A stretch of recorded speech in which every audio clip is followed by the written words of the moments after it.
शलमणि त्रिपाठी जी, जो मेरे सहयोगी भूपेंद्र बोल रहे हैं कि क्या इसीलिए बीजेपी में बेचैनी है कि इस बार कांग्रेस मौका नहीं दे रही है आपको अटैक करने का बिल्कुल भी। पिछली बार उनके एक नेता ने स्टेटमेंट ऐसी दी थी पीएम को लेकर जिसको खूब भुनाया गया था और राजनीतिक के जानकार माने कि उससे फायदा बीजेपी को पहुंचा था। इस बार वो बयान न देकर घर घर जा रहे हैं, बीजेपी की कमियां गिना रहे हैं और अपने वादे बता रहे हैं जनता को। इसीलिए बेचैनी है क्या? नहीं, कहीं कोई बेचैनी नहीं है। और आप जिस बयान का जिक्र कर रही हैं वो इम्तिहान के पहले भारतीय जनता पार्टी चाहे छोटा इम्तिहान हो चाहे बड़ा इम्तिहान हो, हर इम्तिहान को बहुत मजबूती से लड़ती है। हम उनमें से नहीं है कि हमारे यहाँ इम्तिहान हो रहे और हमारे यहाँ नेताओं को समय न मिले, वो नेता जो है अपना पिकनिक बनाने चले जाएं, किसी दूसरे देश में चले जाएं। हमारे यहाँ कार्यकर्ता से लेकर नेतृत्व तक लगता है।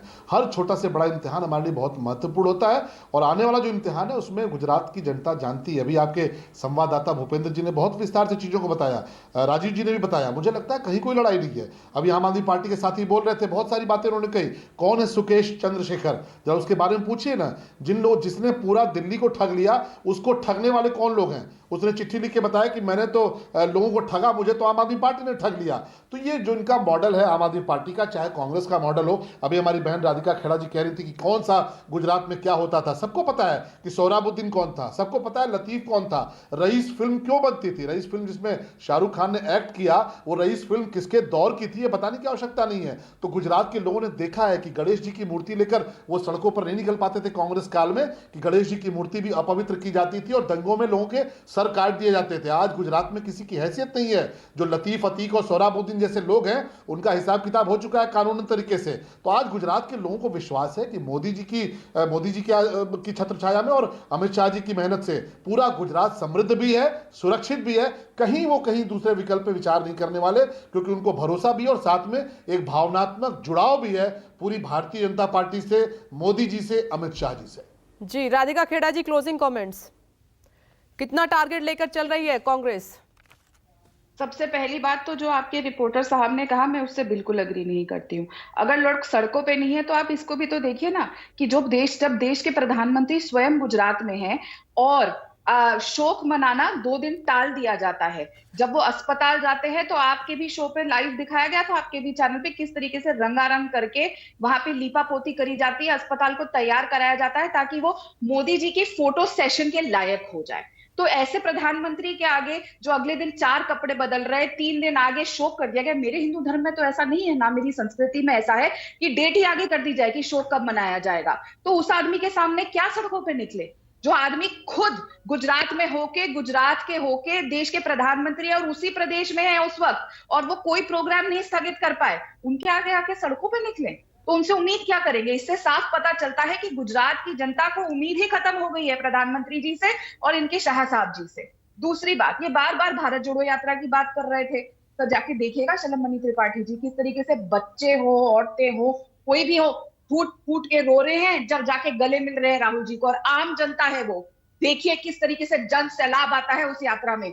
जितना भी आप बोल ले तोड़ना तोड़ना तोड़ना, सच्चाई ये है कि वही एक यात्रा है और राहुल गांधी जी एक लौते ऐसे नेता है पूरे देश में जो बढ़ती बेरोजगारी, बढ़ती महंगाई और जिस तरीके से बढ़ती नफरत इस देश में फैल रही है और आप लोगों के खिलाफ आवाज उठा रहे हैं। मुझे गर्व है कि मेरे नेता ऐसे हैं। और फिर बात बता दूं, ये जो बार बार कहा जा रहा है कि कांग्रेस कहीं गुजरात में नहीं है, कांग्रेस हर घर तक पहुंच रही है। ना हम नफरत की राजनीति करते हैं, ना हम रेवड़ियां बांटने का काम करते हैं। और डर सबसे ज्यादा अगर किसी को है तो वो नरेंद्र मोदी आम आदमी पार्टी कह रही है जिन्होंने इलेक्शन कि इस कमीशन बार को कांग्रेस की जगह आपको चुना है गुजरात की जनता ने ऑप्शन के तौर पर। अब तक ऑप्शन नहीं था गुजरात की जनता के पास, इसलिए बीजेपी जीतती आ रही थी। मैंने आपको इससे पहले भी बताया जिस तरीके से कि उन्होंने एक बार और मौका दिया कि वो प्रधानमंत्री बन गए, शायद गुजरात के लिए कुछ करने, पर नहीं किया। उसका जवाब इस चुनाव में मिल जाएगा। और मोदी जी और शाह साहब और भारतीय जनता पार्टी का डर साफ झलक रहा है कि अभी तक गुजरात के चुनाव अनाउंस नहीं हुए हैं। समझ सकती हूँ कि कल जाके इनकी रैलियां खत्म हुई, मोदी जी की रैलियां, लेकिन इलेक्शन कमीशन पर तंज कसना, सवाल उठाना राधिका खेड़ा जी अच्छा लगता है क्या? देखिए, ये एक प्राविधान है कि जहां पे भी चुनाव 6 महीने के भीतर होने हैं, जिन भी प्रदेशों में, तो वहां के चुनाव इकट्ठे किए जाते हैं। चाहे उत्तर प्रदेश में हमने देखा, जब वहां पे भी चुनाव थे तो कैसे और राज्यों के साथ हुए, बंगाल के समय में भी और राज्यों के साथ चुनाव हुए। इतने दिन किस बात का इंतजार हो रहा था? ये तो पता चल रहा है ना सबको सामने कि वहां पे जब हिमाचल के चुनाव अनाउंस हुए, उसके बाद गुजरात में मोदी जी, शाह साहब जाते हैं, रेवड़ियां बांटते हैं, 2 सिलेंडर। अगर गुजरात मॉडल इतना ही बेहतरीन था, आज उनको हर घर में 2 सिलेंडर पहुंचाने की क्यों जरूरत पड़ी? ये जो सारे फीते काटने का ड्रामा हुआ, वो सब क्यों हुआ? कर देते ना उसी समय अनाउंस इलेक्शन। आज तक हमें क्यों इंतजार करना पड़ा? चलिए, पिछली बार तो आपने हवाला दे दिया ठीक है, कि बाढ़ की स्थिति थी। वक्त कम है, अब क्या राजीव के स्थिति पास थी? भी जाना है। मैं जल्दी से रिएक्शन लूं। शलमणि जी जल्दी से बोलिएगा, 2 लाइन में क्या कहना चाह रहे हैं?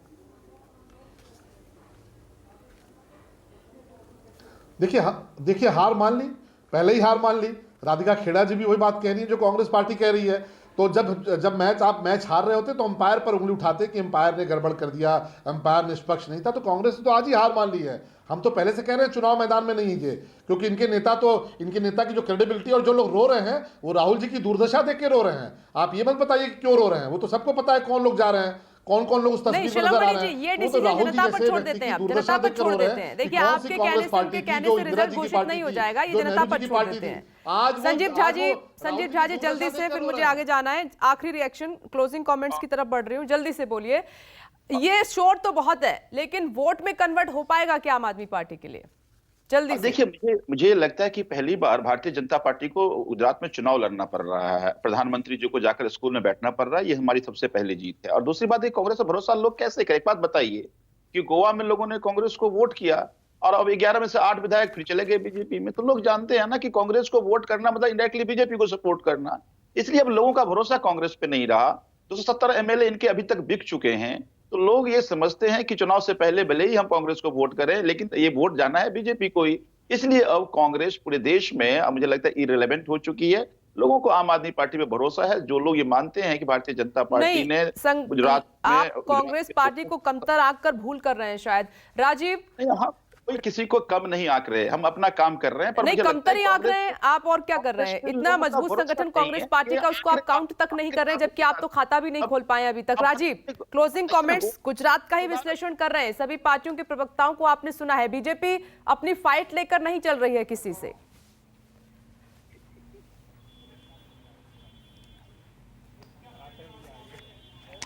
देखिए विपनेश, बात यह है कि देश में अब चुनाव 2 तरह से हो रहे हैं। लोकसभा का चुनाव 2014 और 19 ये साबित करता है कि प्रधानमंत्री नरेंद्र मोदी जब लोकसभा का चुनाव हो तो उनके सामने कोई टिकता नहीं है। गुजरात को ही ले लें आप, 2014 में गुजरात की सीटें देख लें, 2019 में गुजरात की सीटें देख लें, लोकसभा की सारी की भारतीय जनता पार्टी को मिली। लेकिन वहीं दोनों के बीच में 2017 में जब चुनाव हुआ तो करीब करीब कांग्रेस पार्टी बीजेपी के गर्दन तक पहुँच गई थी। तो अब विधानसभा चुनाव अलग तरीके से होते हैं, लोकसभा चुनाव अलग होते हैं। और मैं ये मानता हूं कि कांग्रेस, भारतीय जनता पार्टी जो मजबूत स्थिति में दिखती है, उसका सिर्फ एक वजह है, वो है प्रधानमंत्री नरेंद्र मोदी का चेहरा। और अगर उसको हटा दिया जाए तो फिर किसी पार्टी में कोई फर्क नहीं रह जाएगा। मैं हिमाचल में हूँ, कम से कम कोई भी होर्डिंग, कोई भी पोस्टर भारतीय जनता पार्टी का ऐसा नहीं है जिसमें हिमाचली टोपी लगाए हुए प्रधानमंत्री का फोटो ना हो। यहाँ के मुख्यमंत्री का फोटो आपको शायद ही, अभी तक मुझे नहीं दिखा, 3 दिन हो गए। तो सारा चुनाव भारतीय जनता पार्टी नरेंद्र मोदी के चेहरे पर लड़ती है। लेकिन जनता जब इलेक्शन में जाती है तो वो लोकसभा चुनाव को अलग तरीके से देखती है, विधानसभा चुनाव को अलग तरीके से देखती है। अभी हाल के पीछे 8 वर्षों में भारतीय जनता पार्टी का सिर्फ एक स्टेट का चुनाव मुझे दिखाई दे रहा है, वो है योगी आदित्यनाथ का। जब वहाँ योगी आदित्यनाथ भी बहुत बड़े फैक्टर बन के उभरे थे उत्तर प्रदेश के विधानसभा चुनाव। बाकी जगहों पर मुख्यमंत्री के नाम पर आप वोट मांग के देख लीजिए तो आपको पता चल जाएगा, प्रधानमंत्री नरेंद्र मोदी वो चेहरा है जिनके नाम पर वोट मांगा जाता है। और गुजरात बीजेपी की भी आस सिर्फ प्रधानमंत्री नरेंद्र मोदी से है। कहीं गुजरात के मुद्दों पर या गुजरात के नेतृत्व पर चुनाव हो गया तो भारतीय जनता पार्टी के लिए बहुत मुश्किल होगी। विपनेश, बड़ी बात राजीव आपने कही है, और शलमणि त्रिपाठी जी सुन भी रहे होंगे। तमाम जो दर्शक ब्रेकिंग विद एजेंडा और पॉलिटिशियन, पार्टी के नेता देख रहे हैं, उनको ये बात समझ में आई भी होगी। आप सभी का बहुत बहुत शुक्रिया ब्रेकिंग विद एजेंडा की इस बहस में शामिल होने के लिए। 12 बजे का इंतजार कर लेते हैं। चुनाव आयोग की प्रेस कॉन्फ्रेंस से गुजरात की चुनावी तारीखों का ऐलान आज होने वाला है। और ये कहा जा रहा है कि 2 चरण में होगा। ये विश्लेषण इसलिए जरूरी था कि आप गुजरात की जमीनी हकीकत देख पाएं कि माहौल शहरों में और ग्रामीण इलाके हैं उनमें क्या बना हुआ है पार्टियों को लेकर। एक छोटा सा ब्रेक, फौरन लौटेंगे। नमस्कार, मैं हूं मानक गुप्ता। अगर आपको हमारा ये वीडियो पसंद आया हो तो इसे लाइक और शेयर जरूर करें, और हां, हमें सब्सक्राइब और फॉलो करना ना भूलें ताकि आप देश और दुनिया की कोई खबर मिस ना करें। तो जुड़े रहिए हमारे साथ और देखते रहिए न्यूज़ 24।